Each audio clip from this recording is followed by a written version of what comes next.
Welcome back to another video. In today's video, I'll show you how to delete QuickBooks account 2026. First, go to the QuickBooks Online website.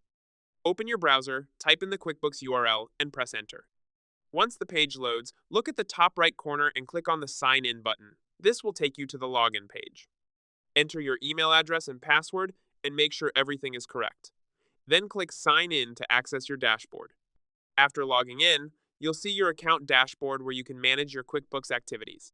Next, click on the Settings menu, which is represented by a gear icon in the top right corner. From the drop-down menu, select Subscriptions and Billing. In this section, look for the option that says Cancel Your Trial if you're still in the trial period, and click on it. On the next page, click the Cancel Plan button to begin the cancellation process. A confirmation box will appear asking if you're sure you want to cancel your plan. Click Yes, Cancel to confirm. This will finalize your cancellation.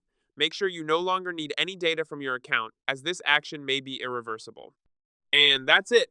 You've successfully canceled your QuickBooks account at it. If you found this video helpful, don't forget to like and subscribe.